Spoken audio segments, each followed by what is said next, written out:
Hello dear students, I welcome you all on AEC Plus digital platform of advanced engineering classes।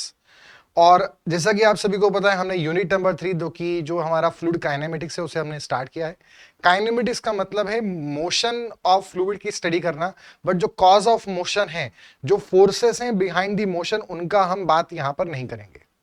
तो जो fluid kinematics है इसमें mainly fluid flow parameters की हम study करते हैं। दो प्रकार की अप्रोच होती हैं, एक लैग्रांजियन जिसे पार्टिकल अप्रोच कहा जाता है जिसमें पार्टिकल फिक्स करके हम स्टडी करते हैं, दूसरी जो होती है वो है यूलेरियन अप्रोच जिसमें हम स्पेस अप्रोच उसे कहा जाता है, स्पेस फिक्स्ड कर हम स्टडी करते हैं। जो फ्लूइड फ्लो पैरामीटर है उसे कैपिटल आर से रिप्रेजेंट करते हैं और वो फंक्शन है स्पेस और टाइम का। और जो फ्लूइड फ्लो पैरामीटर से उसके क्या क्या अलग अलग इक्वेशंस बनेगी in case of different types of flow, ये हमने प्रीवियस सेशन के अंदर देखा था।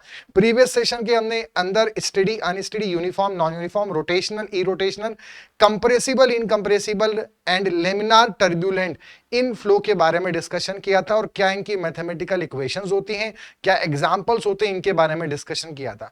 आज के सेशन के अंदर हम सबसे इंपॉर्टेंट पार्ट काइनेमेटिक्स का, जो कि है कंटिन्यूटी इक्वेशन, मास कंटिन्यूटी इक्वेशन, जो कि कंजर्वेशन ऑफ मास पर बेस्ड है, मास कंजर्वेशन इक्वेशन भी उसे कहा जा सकता है, उस पर हम आज डिस्कस करेंगे और उस पर कुछ न्यूमेरिकल्स प्रैक्टिस करेंगे। तो स्टार्ट करते हैं बच्चों हमारे सेशंस को। मैं आपको बता दूं कि जो हमारी ये सीरीज चल रही है, target series AC plus YouTube channel में, इसमें हम सोम एंड सर्वेइंग कंप्लीट कर चुके हैं और आगे जो आने वाले 2 मंथ्स है उसमें भी हम आपके रिमेनिंग सब्जेक्ट्स कवर कर देंगे। अभी जो ऑनगोइंग सब्जेक्ट्स हैं वो हैं 12 बजे एस्टिमेशन एंड कॉस्टिंग, 4 बजे एनवायरमेंटल इंजीनियरिंग, 5:30 पर फ्लूइड मैकेनिक्स एंड 6:30 पर रेलवे इंजीनियरिंग हम यहां पर डिस्कशन कर रहे हैं। ठीक है, जो भी आपको डाउट आता है आप प्लीज कमेंट सेक्शन के अंदर आपके डाउट जब आप सेशन को देखते हैं उस पर पोस्ट करें। सैटरडे के दिन लाइव जुड़कर एफएम पर चर्चा में हम आपके डाउट को डिस्कस करेंगे और काफी सारे क्वेश्चंस को प्रैक्टिस करेंगे। एंड संडे के दिन जो अपकमिंग एग्जाम है, जैसे इस संडे के दिन जो हमारा मैराथन सेशन होगा उसके अंदर हम डीडीए के पेपर्स को डिस्कस करेंगे। तो स्टार्ट करते हैं हमारे सेशन को। सबसे पहले यहां पर हम बात कर रहे हैं कंजर्वेशन ऑफ मास की। मान लीजिए कि हमारे पास यहां पर ये एक पर्टिकुलर पाइप है, ये हमने इसका स्पेस फिक्स कर दिया, हमने 1 और 2 दो सेक्शन ले लिए, सेक्शन फिक्स कर दिया, यानी ये कौन सी अप्रोच होगी, ये यूलेरियन अप्रोच का एग्जांपल होगा। ये हमारे पास 1 सेक्शन है, यहां से कुछ फ्लूइड पार्टिकल इधर से एंटर कर रहे हैं और यहां से सिस्टम को वो लीव कर रहे हैं। क्लियर? तो यहां पर जो 1 सेक्शन पे फ्लूइड पार्टिकल की डेंसिटी है वो ρ1 है, यहां पर ρ2। यहां जो वेलोसिटी है एवरेज वेलोसिटी को हम सेक्शनल वेलोसिटी भी बोलते हैं। क्या बोलते हैं? Sectional velocity. सेक्शन पे वेलोसिटी, सेक्शन की वेलोसिटी वो v1 है और यहां पर जो है वो v2 है। इस सेक्शन का जो एरिया है वो हमने a1 मान लिया और इस सेक्शन के एरिया को हमने a2 मान लिया। अगर इनकंप्रेसिबल फ्लो की बात करें तो इनकंप्रेसिबल फ्लो में ρ1 और ρ2 दोनों क्या हो जाएगा? सेम। और अगर कंप्रेसिबल फ्लो हुआ तो ρ1 is not equal to ρ2, ρ1 may be equal to ρ2 और मे नॉट बी। हो सकता है ρ1 ρ2 चेंज हो या ना हो। कंप्रेसिबल में हम कंफर्म नहीं बोल पाएंगे, बट इनकंप्रेसिबल है तो डेंसिटी सेम रहेगी। अब यहां पर हम समझते हैं कि जो अगर हम स्टेडी फ्लो की बात करें और 1 डायमेंशनल फ्लो की बात करें, मतलब एक ही डायरेक्शन में फ्लो हो रहा है, जैसे ये पाइप आपको दिख रहा है, पाइप किसका एग्जांपल है? पाइप 1D फ्लो का एग्जांपल है, 1 डायमेंशनल फ्लो का एग्जांपल है। स्टेडी है मतलब टाइम के साथ चेंजेस नहीं आ रहे हैं, तो mass entering the system equal to mass exit the system और mass leaving the system, clear, is equal to m1 equal to m2। m1 क्या है? Mass passing per unit time, और जो mass passing per unit time है इसको हम मास flow rate भी बोल सकते हैं। क्या बोल सकते हैं? मास फ्लो रेट। और ये पूरी फ्लूइड मैकेनिक्स में ध्यान रखना, मास को m1 m2 से रिप्रेजेंट करेंगे, बट अगर mass passing per unit time है, मास फ्लो रेट है, तो उसको हम m डॉट से रिप्रेजेंट करेंगे। m मतलब मास, बट m डॉट मतलब mass flow rate, mass passing any section per unit time, एक सेकंड में कितना मास पास हो रहा है। यहां पर जो m डॉट है मास पर यूनिट टाइम, m डॉट क्या है? मास पर यूनिट टाइम, और मास क्या होगा? Density into volume upon time. Volume कितना होगा? इसका जो भी इन जनरल एरिया है इनटू लेंथ, तो रो ए एल अपॉन टी। तो यहां पर लेंथ अपॉन टाइम क्या हो जाएगा, वेलोसिटी। मतलब एम डॉट जो है वो कितना हो गया, रो ए वी। मतलब मास फ्लो रेट जो है, एम डॉट जो है, उसका फॉर्मूला हमें आज से क्या ध्यान रखना है, rho A V, density into area into velocity. कौन सी वेलोसिटी, एवरेज वेलोसिटी। तो एम डॉट वन क्या हो जाएगा, rho A one V one, M dot two क्या हो जाएगा, rho A two V two. अगर वहीं पर इनकंप्रेसिबल फ्लो है तो रो वन रो टू हट जाएगा, तो हमारी इक्वेशन क्या बन जाएगी, ए वन वी वन बराबर ए टू वी टू। तो यहां पर जो ए वन वी वन है, एरिया इंटू वेलोसिटी, इसको हम बोलेंगे डिस्चार्ज। मतलब जो डिस्चार्ज होगा वो क्या होगा, एरिया इंटू वेलोसिटी। और एम डॉट क्या होगा, रो ए वी, डेंसिटी। मतलब हम ये भी कर सकते हैं कि एम डॉट को हम क्या बोलते हैं, एम डॉट को हम रो क्यू भी बोल सकते हैं। ये तीन इक्वेशन आपको ध्यान रखनी है। अगर कहीं पर भी मास फ्लो रेट बोला तो उसका फॉर्मूला क्या होगा, उससे एम डॉट से रिप्रेजेंट करेंगे, रो ए वी होगा। डिस्चार्ज क्या होगा, एरिया इंटू वेलोसिटी। और जो एम डॉट है वो क्या होगा, उसको रो क्यू भी बोला जा सकता है। इसमें अगर हम समझें तो ये बात समझना कि एम डॉट जो है वो है रो ए वी। क्लियर है यहां तक। इसको अगर हम समझें, इसकी यूनिट देखें तो इसकी यूनिट है केजी पर क्यूबिक मीटर। इसकी यूनिट क्या है, एरिया की, मीटर स्क्वायर। और ये वेलोसिटी है मीटर पर सेकंड। इससे अगर हम देखें तो ये बनेगा केजी पर सेकंड। मतलब ये क्या चीज है, ये है mass flowing per second, mass flowing through a section per second. एक सेकंड में किसी भी सेक्शन से कितना मास फ्लो हो रहा है, यह है हमारे पास एम डॉट। क्लियर है यहां तक। दूसरा यहां पर समझना, एम डॉट बराबर कितना होगा, रो क्यू होगा। एक फॉर्मूला ये हो गया। दूसरा इसमें यह समझना कि जो डिस्चार्ज है, एरिया इंटू वेलोसिटी, ये क्या चीज है। अच्छा, अब यहां पर वेलोसिटी और वॉल्यूम में कंफ्यूजन होगा तो ये भी ध्यान रखना, जब वॉल्यूम बोलना होगा तो हम उसको v क्रॉस से रिप्रेजेंट करेंगे, v करके कट कर देंगे। और वेलोसिटी बोलना होगा तो हम उसे v से रिप्रेजेंट करेंगे। सिर्फ v लिखा है मतलब वेलोसिटी, और वॉल्यूम लिखना है तो v करके कट करेंगे। अब यहां पर ये एरिया इंटू वेलोसिटी हो गया। एरिया कितना होता है, मीटर स्क्वायर। वेलोसिटी कितना हो गया, मीटर पर सेकंड। मतलब ये कितना हो गया, मीटर क्यूब पर सेकंड। मतलब मीटर क्यूब किसकी यूनिट है, वॉल्यूम की। मतलब डिस्चार्ज का मतलब क्या है, वॉल्यूम ऑफ फ्लूइड पासिंग पर second. Volume of fluid passing पर सेकंड। मतलब ये डिस्चार्ज और मास फ्लो रेट में अंतर है। मास फ्लो रेट है कितना मास एक सेकंड में फ्लो हो रहा है, और डिस्चार्ज का मतलब है कितना वॉल्यूम एक सेकंड में फ्लो हो रहा है। जो वॉल्यूम है ये सिर्फ लिक्विड का ही कांस्टेंट रहता है। मतलब ये जो डिस्चार्ज है ये हम मेनली लिक्विड्स के लिए टर्म हम यूज करते हैं।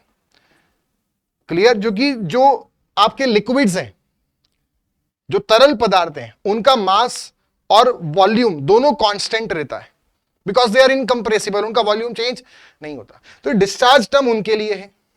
वहीं पर जो मास फ्लो रेट है, तो जो गैसेस हैं उनका वॉल्यूम चेंज हो सकता है बट उनका मास कभी चेंज नहीं होगा। तो ये जो टर्म है ये हम सभी प्रकार के फ्लूइड्स के लिए यूज कर सकते हैं, बट मेनली चूंकि लिक्विड के लिए तो ये दोनों आपस में इंटर रिलेटेड है, ठीक है। बट गैसेस का मास फ्लो रेट और ये चीज अलग अलग होगी, इसलिए मेनली हम गैसेस का जब बात होती है तो हम मास फ्लो रेट का यूज करते हैं। वैसे मैं क्या बोल रहा हूं, मास फ्लो रेट, गैसेस का मास भी कांस्टेंट है और लिक्विड का मास और वॉल्यूम दोनों कांस्टेंट है। हम क्या करते हैं, जो डिस्चार्ज है ये टर्म मेनली हमने लिक्विड्स के लिए बनाई, और वहीं पर गैसियस प्रॉब्लम को स्टडी करने के लिए हम डिस्चार्ज यूज नहीं कर सकते, बिकॉज उनका डिस्चार्ज कांस्टेंट नहीं होगा, क्योंकि उनका वॉल्यूम, दे आर कंप्रेसिबल। कौन, gases. Due to variation in temperature and pressure उनका डेंसिटी चेंज होगा, उनके वॉल्यूम में डेफिनेटली चेंज आएगा। तो डिस्चार्ज कांस्टेंट नहीं होगा बट उनका मास फ्लो रेट कांस्टेंट होगा। Clear. Because there is conservation of mass, mass can neither be created nor be destroyed gases के अंदर, ठीक। तो मास फ्लो रेट का जो यूनिट है वो क्या है, केजी पर सेकंड। डायमेंशनल फॉर्मूला क्या होगा, मास फ्लो रेट का डायमेंशनल फॉर्मूला होगा mt-1। डिस्चार्ज का यूनिट क्या होगा, क्यूबिक मीटर पर सेकंड, जिसको क्यूमेक भी बोल सकते हैं। इस चीज को हम क्या बोल सकते हैं, क्यूमेक बोलते हैं। वहीं पर इसका जो डायमेंशनल फॉर्मूला होगा वो कितना होगा, L cube T minus 1, L cube T minus 1। ठीक, मास फ्लो रेट का मतलब m डॉट सिंबल है, मास फ्लो रेट का मतलब है एक सेकंड एक पर्टिकुलर सेक्शन से कितना मास फ्लूइड का एंटर कर रहा है या पास हो रहा है, और डिस्चार्ज का मतलब है एक सेक्शन पर एक सेकंड में कितना वॉल्यूम ऑफ लिक्विड फ्लो कर रहा है। और मास फ्लो रेट और डिस्चार्ज में क्या रिलेशन है, m डॉट बराबर रो क्यू हम बोल सकते हैं। m डॉट का फॉर्मूला क्या है, रो ए बी है, वहीं पे डिस्चार्ज का फॉर्मूला क्या है, एरिया इंटू वेलोसिटी। जैसे अभी आपने देखा कि यहां पर m डॉट बराबर रो ए वी है या फिर डिस्चार्ज बराबर ए वी है, ठीक है। तो यहां जो वेलोसिटी आपको दिख रही है इसके तीन अलग अलग नाम है। इसको एवरेज वेलोसिटी भी बोलते हैं, जो कि किसी पॉइंट की वेलोसिटी नहीं है, ये एक सेक्शन की वेलोसिटी है ऑन एन एवरेज। दूसरा, चूंकि इससे हम डिस्चार्ज निकालते हैं इसलिए इसको हम डिस्चार्ज वेलोसिटी भी बोलते हैं, और चूंकि ये सेक्शन की है इसलिए इस वेलोसिटी को सेक्शनल वेलोसिटी भी कहा जाता है। Discharge velocity, average velocity, sectional velocity, किसको, ये जो वेलोसिटी यहां पर है।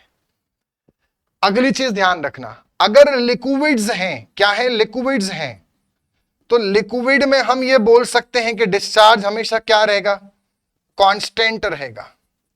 तो A1 V1 बराबर हम क्या बोल सकते हैं, A2 V2। और हम ये भी बोल सकते हैं लिक्विड में एरिया और वेलोसिटी का इनवर्स रिलेशन है। अगर मान लीजिए एरिया बढ़ेगा तो वेलोसिटी कम होगी और एरिया कम होगा तो वेलोसिटी बढ़ेगी। अगर कोई सेक्शन एरिया बढ़ रहा है मतलब डाइवर्जिंग सेक्शन है तो वेलोसिटी धीरे धीरे कम हो जाएगी। कॉन्वर्जिंग सेक्शन है, एरिया धीरे धीरे कम होगा तो वेलोसिटी बढ़ जाएगी।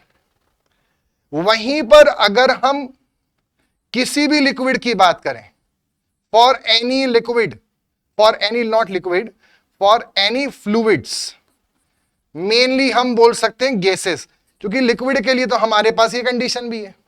गैसेस की हम बात करें तो वहां पर हम बोलेंगे ρ1 A1 V1 बराबर ρ2 A2 V2। अगर मान लीजिए एरिया अगर कहीं पर कम होगा, किसी सेक्शन पे एरिया कम हो गया, तो वेलोसिटी का क्या होगा हम कोई कमेंट नहीं कर सकते, क्योंकि वहां पे तीन चीज, रो ए वी कांस्टेंट है, आपके किसी भी उसमें रो ए वी क्या है, कांस्टेंट है। खाली ये नहीं कि आपका ए वी है, मतलब अगर हम यहां पे देखें तो हम ये बोल सकते हैं कि जो वेलोसिटी है वो 1 अपॉन रो इंटू एरिया है। अगर एरिया कम हुआ तो जरूरी नहीं वेलोसिटी बढ़ेगी, हो सकता है डेंसिटी कम हो जाए या हो सकता है डेंसिटी बढ़ जाए, तो हम कुछ कमेंट नहीं कर सकते। वहीं पर एरिया बढ़ा तो वेलोसिटी में क्या होगा, गैसेस में हम कमेंट नहीं कर सकते, क्योंकि वो दो चीज के प्रोडक्ट पे डिपेंड कर रहा है। एरिया कम हुआ तो वेलोसिटी बढ़नी चाहिए, पर मान लो डेंसिटी खुद बढ़ गई तो वेलोसिटी कम होनी चाहिए। अब वो जितनी बड़ी उतनी कम हो गई तो कोई फर्क नहीं पड़ेगा, इसलिए we can't comment in gases. But हम लिक्विड्स से केस में कमेंट कर सकते हैं। लिक्विड्स में डिस्चार्ज कांस्टेंट है, लिक्विड्स में एवी कांस्टेंट है, वहीं पर गैसेस में मास फ्लो रेट कांस्टेंट है, डिस्चार्ज कांस्टेंट नहीं, रो एवी कांस्टेंट है। क्लियर है यहां तक? मतलब जब भी लिक्विड्स प्रॉब्लम होगी तो आपको ये यूज करना है, और जब भी गैसियस प्रॉब्लम पे क्वेश्चन होगा आपको रो एवी का यूज करना है। तो मास फ्लो रेट क्या होता है, डिस्चार्ज क्या होता है, यूनिट्स क्या है, डायमेंशन क्या है, कौन सी दो टर्म क्यों बनाई गई, ये आई होप आपको समझ में आया होगा। नेक्स्ट आगे बढ़ते हैं। अब हमारे पास में है जनरलाइज कंटिन्यूटी इक्वेशन। जो कंटिन्यूटी इक्वेशन ये किस पर बेस्ड है, इसको हम हिंदी में सतत समीकरण बोलते हैं। ये किस पर बेस्ड है आपसे पूछेंगे तो आपको क्या मार्क करना है, conservation of mass, conservation of मास। अच्छा, इसमें कंजर्वेशन ऑफ मास के अंदर भी मैं आपको बता दूं, अगर हमारे पास मान लीजिए फ्लो एग्जिस्ट कर रहा है किसी भी, ये हमारे पास कोई एक पाइप है और यहां पर इस पाइप में से मान लो फ्लो हो रहा है, ये हमारे पास इसमें से लिक्विड ऐसा फ्लो हो रहा है और ये हमारे पास दो सेक्शन है, एक 1-1 और एक 2-2 सेक्शन। तो हम जब फ्लो एग्जिस्ट करता है, फ्लो हो रहा है, फ्लो निरंतर है, तो हम ये बोल सकते हैं जितना मास 1 पे m.1 जितना यहां पे एंटर करेगा इक्वल टू m.2 उतना सिस्टम को लीव करेगा। Mass entering the system will definitely equal to mass leaving the system. अगर 10 आदमी आए हैं तो 10 आदमी जाएंगे, और अगर ऐसा है तब ही आना जाना लगा हुआ है। क्लियर है? वहीं पर ये हो गया जब फ्लो एग्जिस्ट है। अब मान लीजिए फ्लो एग्जिस्ट नहीं है, फ्लो नॉट एग्जिस्ट, या फिर हम किसी रिजर्वायर के लिए लिखें, कोई स्टोरेज रिजर्वायर है, तो स्टोरेज रिजर्वायर में क्या इक्वेशन बनेगी? तो जैसे हमारे पास ये रिजर्वायर है, यहां पर ये पानी ये स्टोर हो रहा है इतना, ठीक है, और उसके बाद कुछ अमाउंट यहां से बाहर जा रहा है, ये हमारा 2-2 पॉइंट हो गया, ये हमारा यहां पर 1-1 पॉइंट हो गया, और इसमें ये फ्लो हो रहा है, यहां पर कुछ रुक रहा है, सरप्लस जो है वो थोड़ा बहुत बाहर जा रहा है। तो हम ये बोल सकते हैं कि m.1 जितना एंटर करा माइनस जितना सिस्टम को एग्जिट करा will be equal to m dot storage, उतना स्टोरेज हो जाएगा यहां पर। This is our storage mass flow rate. अगर जैसे मान लीजिए कोई भी हमारे पास स्पिलवे है, तो स्पिलवे का पर्पस क्या होता है? एक्स्ट्रा वाटर जाए। तो अगर स्पिलवे की इक्वेशन पूछेंगे तो ये बनेगी कंटिन्यूटी इक्वेशन। क्लियर है? और अगर मान लीजिए कि सेकंड वाले से बाहर नहीं जा रहा है, फ्लो हो ही नहीं रहा है, तो ऐसे केस में m.1 will not be equal to m.2, या m.1 जितना है वो पूरा का पूरा m डॉट स्टोरेज हो जाएगा। जैसे मान लीजिए हमारे पास कोई पानी की टंकी है, स्टोरेज रिजर्वायर है, कॉलोनी में जो ओवरहेड टैंक होता है, किसी वाटर टैंक के लिए इक्वेशन लिखेंगे तो वो क्या बनेगी? या किसी लेक के लिए हम लिखेंगे, कोई लेक है, उसके एंट्री पर जो तालाब है, झील है, वहां से पानी आ रहा है बट जा कहीं नहीं रहा है, तो हम बोल सकते हैं m.1 entering will be equal to m dot storage. But जा रहा है तो इन दोनों का डिफरेंस स्टोरेज होगा। और अगर वो स्टोरेज नहीं हो रहा है, मतलब लगातार जब स्टोरेज नहीं हो रहा है तभी तो हम बोलेंगे फ्लो लगातार है, क्योंकि यहां पर इस कंडीशन में तो आगे फ्लो तभी बढ़ेगा जब ये स्टोरेज अपना कंप्लीट फिलअप हो चुका हो, एक्स्ट्रा सरप्लस जो होगा वो आगे जाएगा, तब फ्लो देखने को मिल सकता है।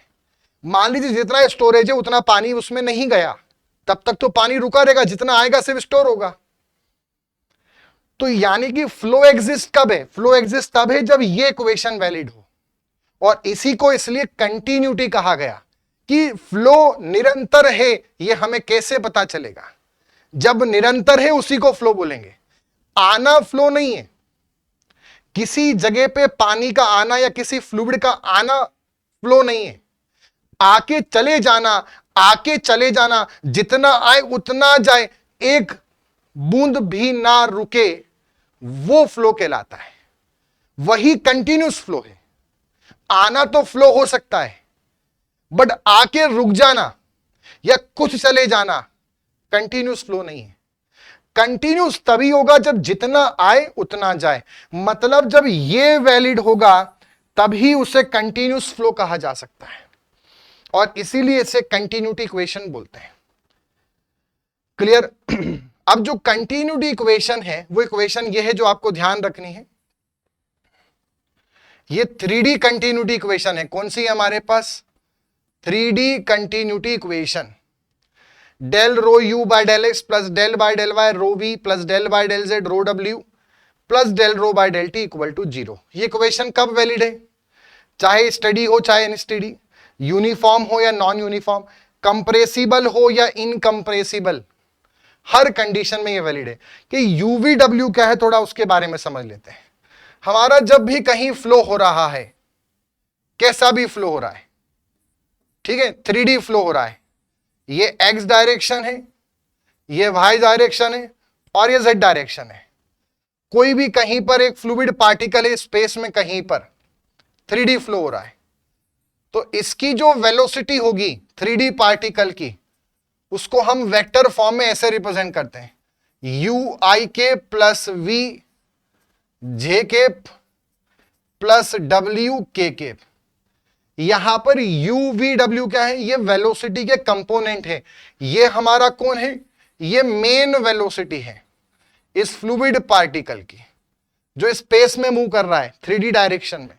और यू वी डब्ल्यू क्या है, यू वी डब्ल्यू उसके कंपोनेंट है। कहां कहां, एक्स के कंपोनेंट u है, y का कंपोनेंट v है, और जो w है वो k का कंपोनेंट है। आपको कैसे मालूम चला? ये जो यूनिट वेक्टर हमने यहां लिखे हैं, ये हमें ये बात बताते हैं। ये i cap j cap k कौन है, यूनिट वेक्टर्स हैं, जो क्या बताते हैं, x डायरेक्शन का यूनिट वेक्टर i केप है, z जो y डायरेक्शन है उसका j केप है, z डायरेक्शन का k केप है। वो ये बताते हैं कि उनके साथ में जो लिखा है वो मेन वेलोसिटी का कंपोनेंट है x डायरेक्शन का। i बताता है x का, j बताता है y का, और k बताता है z का। क्लियर है यहां तक? इसके बारे में डिटेल में हम आगे पढ़ेंगे।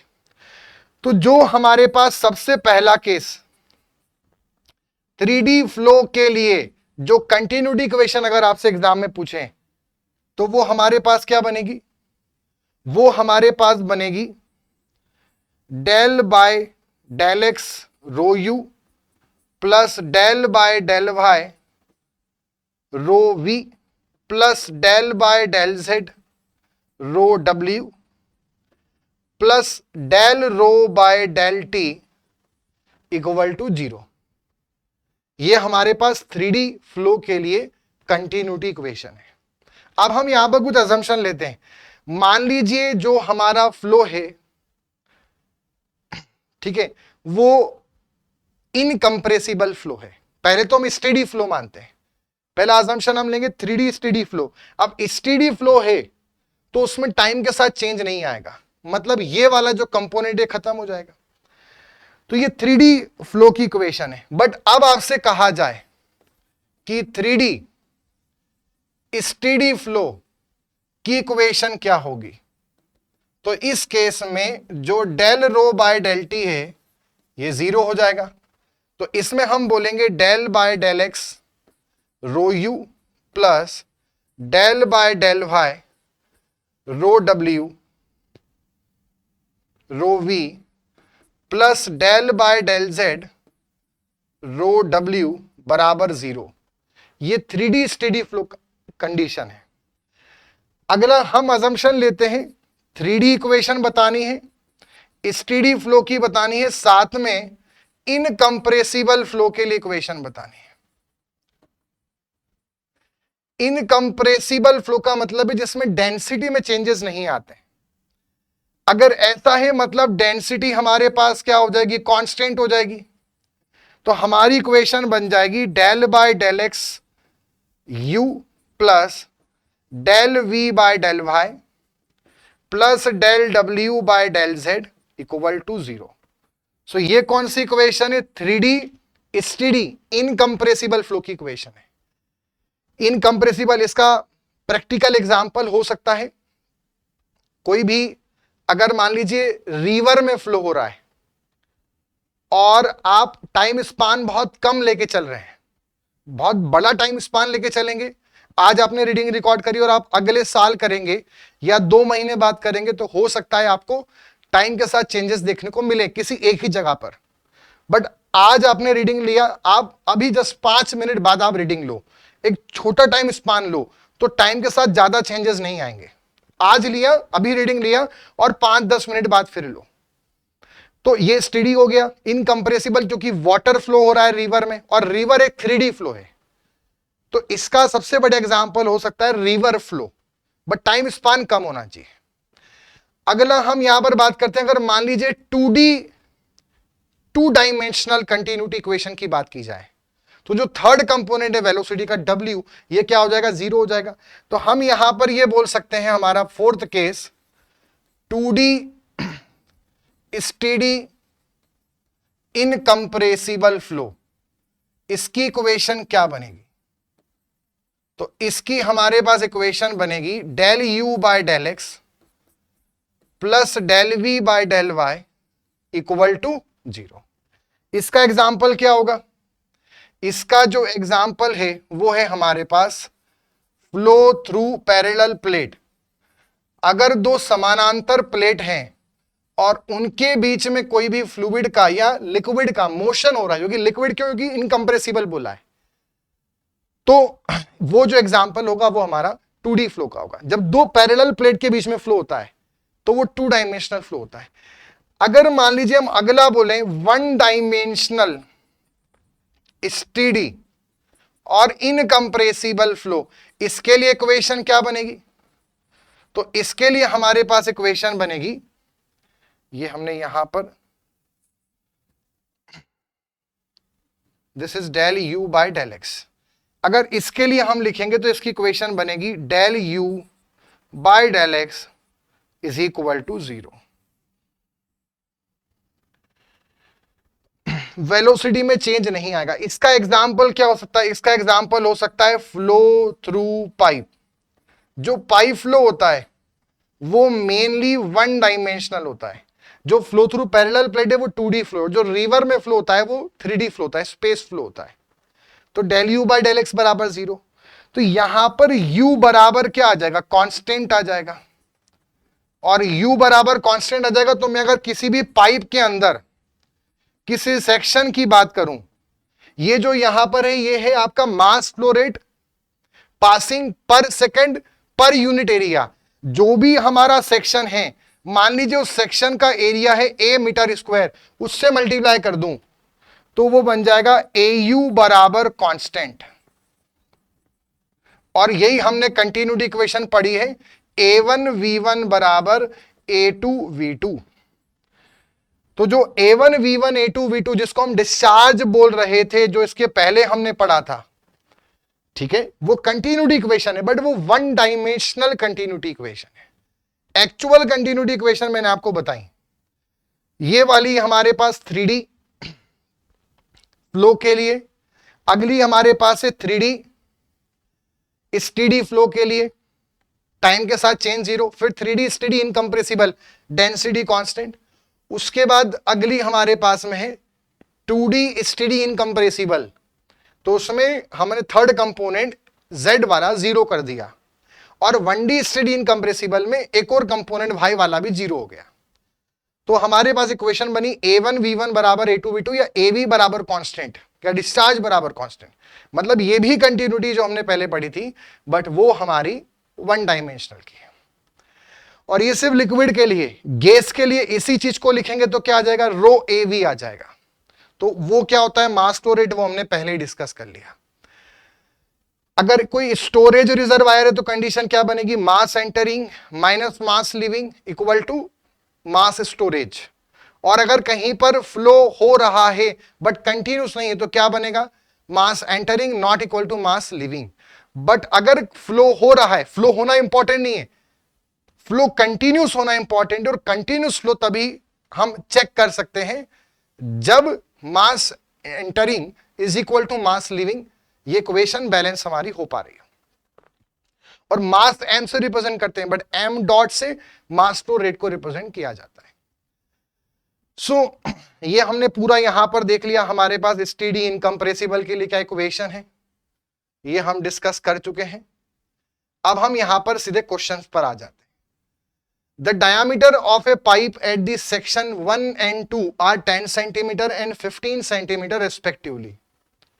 Find the discharge through the pipe if the velocity of the water flowing through the pipe at section 1 is 5 meter per second. Also find the velocity at section 2.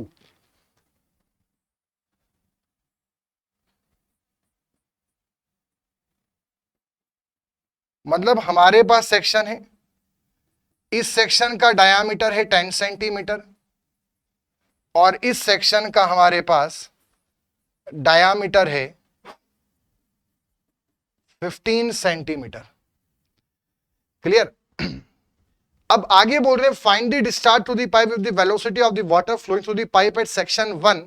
जो सेक्शन 1 है इस पर जब ये फ्लो कर रहा है लिक्विड, तो इसकी जो वेलोसिटी है वो है 5 मीटर पर सेकेंड। ठीक। नेक्स्ट वाटर की बात है तो इनकंप्रेसिबल है। हमें सेक्शन 2 पर वेलोसिटी भी फाइंड आउट करनी है, बट पहले क्या निकालना है, इसका डिस्चार्ज।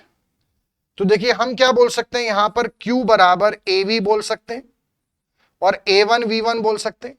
A1 हमारे पास कितना है, π/4 इंटू डायामीटर 10 सेंटीमीटर है, मीटर में करूंगा तो 0.1 का स्क्वायर इंटू वेलोसिटी मतलब 5 मीटर पर सेकेंड।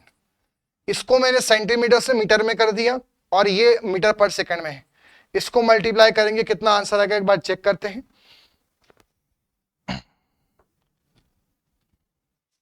देखिए इसको जब हम सॉल्व करेंगे तो हमारे पास जो आंसर आएगा इट इज 0.039 क्यूबिक मीटर पर सेकेंड। आप लोग सॉल्व करें, इसका आंसर आएगा 0.039 क्यूबिक मीटर पर सेकेंड। अब नेक्स्ट हम बात करते हैं, हमें अगला क्या पूछा है, वेलोसिटी। तो हम ये बोल सकते हैं A1 V1 equal to A2 V2। तो यहां पर ये हो जाएगा π/4 इंटू 10 का स्क्वायर इंटू 5। अगला आ जाएगा π/4 इंटू 15 का स्क्वायर इंटू V2। दोनों सेंटीमीटर में तो वो कैंसल आउट हो जाएंगे, यहां से ये कैंसल आउट हो गया। ये हो गया 5 इंटू 10/15 का स्क्वायर इक्वल टू V2। इसको सॉल्व करेंगे, 5 2 जा और ये 3 जा, 4/9 का मल्टीप्लाई 5 में करेंगे। देखिए आप ये भी समझना, चूंकि यहां पर हमने ये देखा कि जो एरिया है वो बढ़ रहा है तो वेलोसिटी ऑब्वियस सी बात है कम होगी। मतलब अगर ऑप्शन में एक ही ऐसा ऑप्शन हो जिसमें 5 से कम आंसर आ रहा है तो ये समझ जाओगे फिर वही आंसर होगा। इसको जब मल्टीप्लाई करेंगे तो ये हमारे पास वैल्यू आएगी 2.22 मीटर पर सेकेंड। नेक्स्ट इस पर आते हैं, अगला क्वेश्चन है हमारे पास, a 30 centimetre dia pipe conveying water branches into 2 pipes of diameter 20 and 15। पहले इसको चेक कर लेते हैं। एक हमारे पास पाइप है, ये दो अलग अलग पाइप में डिस्ट्रीब्यूट हो गया। ठीक, ये यहां पे 1-1 सेक्शन है, ये यहां पे 2-2 सेक्शन है और ये यहां पे 3-3 सेक्शन है। इस पाइप का जो डायामीटर था पहले वो हमारे पास है 30 सेंटीमीटर। एक और जो पाइप है वो है 15 सेंटीमीटर और एक और जो पाइप है वो है 20 सेंटीमीटर।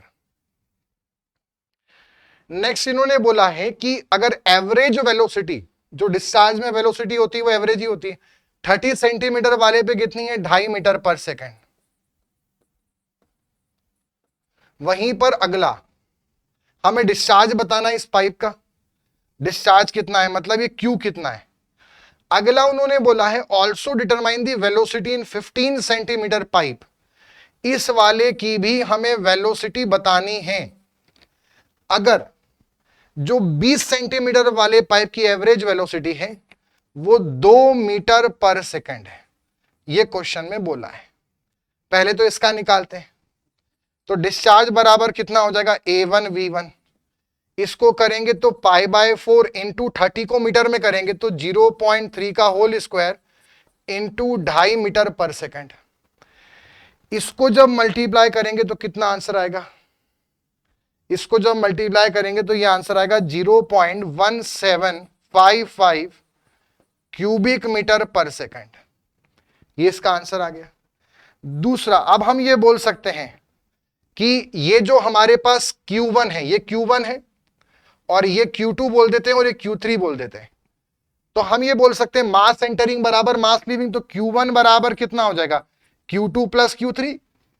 यहां से आ रहा है और वहां की तरफ जा रहा है, दो अलग अलग ब्रांचेस में।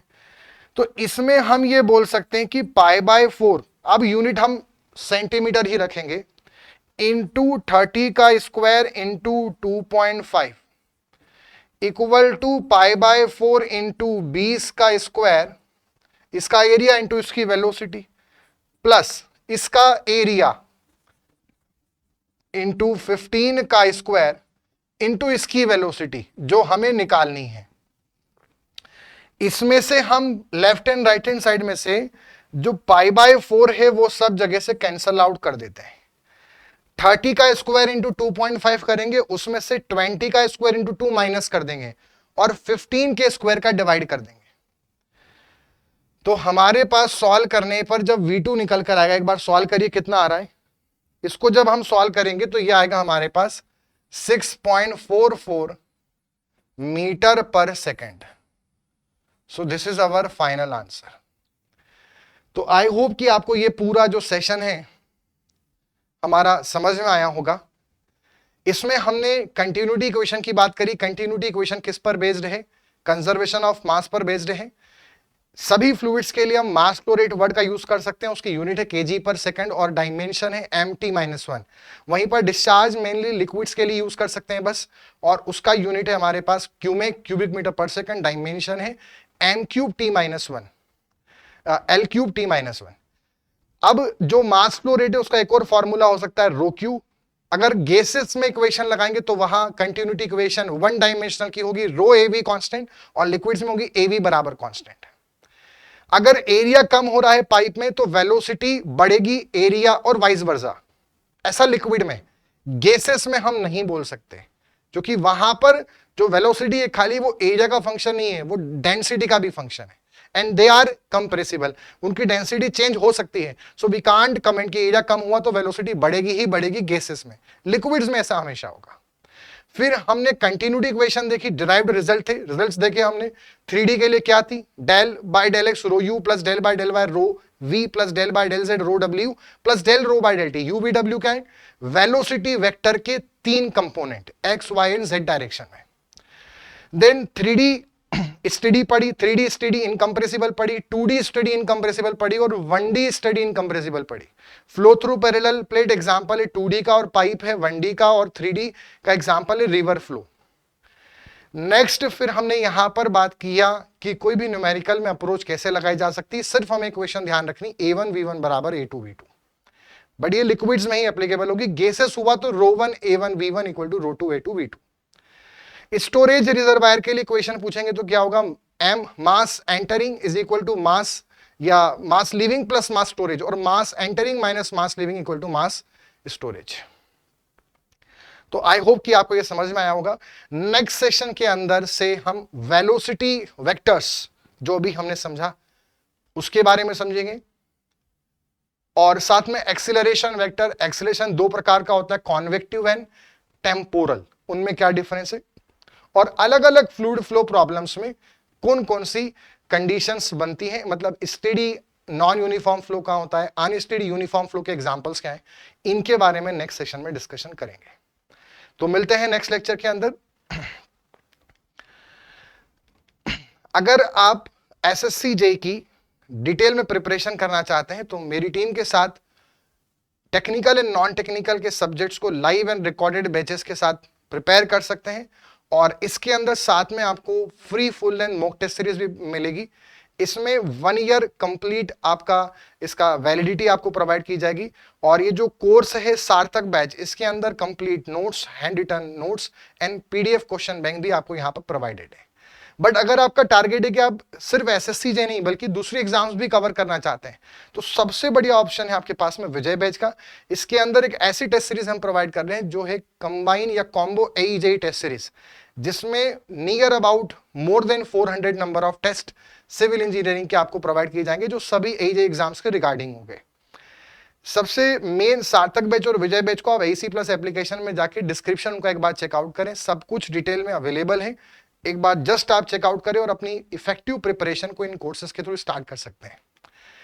अगर आप नॉन टेक्निकल सब्जेक्ट में परेशान है तो नॉन टेक वहां पे एक अच्छा ऑप्शन है। इसमें सभी non technical subjects, proper lectures, proper PDF and question banks, सारी चीजें इसमें आपको प्रोवाइड की जा रही हैं। एसएससी जेईई की डेट आउट हो चुकी है 2023 के लिए, और अब प्रिपरेशन इस टाइम पर अगर इफेक्टिव करना है तो टेस्ट सीरीज ही सबसे बेस्ट ऑप्शन है। टेस्ट सीरीज बच्चों को अलग अलग प्रकार की टेस्ट सीरीज की रिक्वायरमेंट होती है। कुछ बच्चे complete package wise test series चाहते हैं, कुछ बच्चे सिर्फ मॉक टेस्ट सीरीज चाहते हैं। Different types of test series, reasoning की, जनरल अवेयरनेस की, complete package wise test series जिसमें mixed subject wise full length और खाली full length mock test series भी एसी प्लस एप्लीकेशन पे अवेलेबल है। उसको जाके चेकआउट करें और आप अगर आपको सही लगती है टेस्ट सीरीज तो आप अपनी इफेक्टिव प्रिपरेशन को उससे स्टार्ट कर सकते हैं। सो आज का जो हमारा सेशन है इसका पीडीएफ आपको AC plus app and YT discussion channel पर मिलेगा। अगर आपने चैनल को सब्सक्राइब नहीं किया तो उसे सब्सक्राइब कीजिए और यहाँ पर इस सेशन का और सभी पुराने सेशंस का भी पीडीएफ यहीं पर अवेलेबल है। और अगर आपने एफएम के वीडियोस को नहीं देखा है तो कंप्लीट प्लेलिस्ट यूट्यूब चैनल पर अवेलेबल है, उसको चेकआउट करें और आप यहाँ से टारगेट सीरीज से एग्जाम्स के लिए अपने सब्जेक्ट की प्रिपरेशन कर सकते हैं। कौन कौन से सब्जेक्ट हो चुके हैं और कौन से अभी ऑन गोइंग है ये मैंने आपको वीडियो के स्टार्टिंग में बताया था। सो मिलते हैं नेक्स्ट लेक्चर में। Till then good bye and take care.